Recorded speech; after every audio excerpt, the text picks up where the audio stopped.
ಕೆಡ್ತದ? ಹೆಗ್ಗಡೆ ಅವ್ರ ಹೆಸರು ಕೆಟ್ಟರೆ ದೇವಾಲಯ ಹೆಸರು ಹೆಂಗೆ ಕೆಡ್ತದ? ಈ ಪ್ರಶ್ನೆಗೂ ಸಹಿತ ಇವತ್ತು ಉತ್ತರ ಹುಡುಕಬೇಕಾಗಿದೆ. ಯಾಕಂದ್ರೆ ಮಂಜುನಾಥ ಸ್ವಾಮಿ ಈ ಹೆಗ್ಗಡೆಯಿಂದ ಬರ್ತಾ ಇರ್ತಾರೆ, ಪೂಜಾರಿಗಳು ಹೋಗ್ತಾ ಇರ್ತಾರೆ, ದೈವ ಭಕ್ತರು, ಆದ್ರೆ ನಿರಂತರವಾಗಿ ಉಳಿದಿರ್ತದೆ ಮಂಜುನಾಥ ಸ್ವಾಮಿ, ಅಣ್ಣಪ್ಪ ಸ್ವಾಮಿ.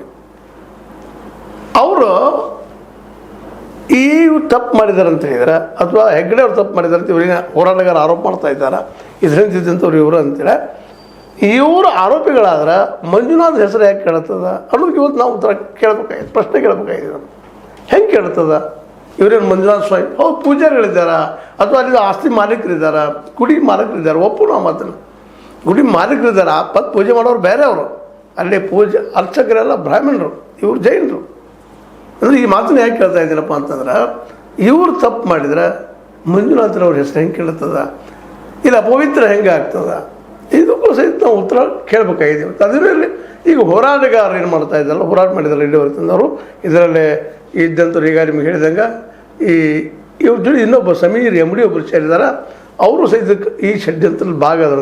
ಅಂದರೆ ಒಟ್ಟಾರೆಯಾಗಿ ಇದನ್ನೆಲ್ಲ ಒಂದು ಷಡ್ಯಂತ್ರ ಭಾಗ ಅಂತೇಳಿ ಮೊದಲ ಈಗೇನು ಧರ್ಮಸ್ಥಳದ ಅದರಲ್ಲೂ ಮುಖ್ಯ ಹೆಗ್ಗಡೆಯವ್ರ ವಿರುದ್ಧವಾಗಿ ಏನು ಇಲ್ಲಿವರೆಗೆ ಭೀಮಾಗಿ ಬಂದ ಆರೋಪ ಮಾಡಿದ್ನೋ ಅವನ ಬಾಯಿಂದಲೇ ಇವತ್ತು ಒಬ್ಬ ದಲಿತ ವ್ಯಕ್ತಿ ಪಾಪ ಇಲ್ಲಿ ಯಾರನ್ನು ಶೋಷಣೆ ಮಾಡಿದರೋ, ಯಾರಿಗೆ ಏನು ಮಾಡಿದರೋ ಗೊತ್ತಿಲ್ಲ.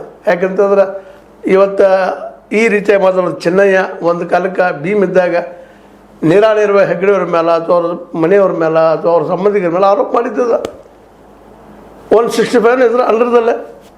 ಅದ ನಂತರ ಮತ್ತೆ ಹಿಂದೆ ತೊಗೊಂಡ್ರೆ ಮತ್ತೊಂದು ಸ್ಟೇಟ್ಮೆಂಟ್ ಕೊಟ್ಟರು.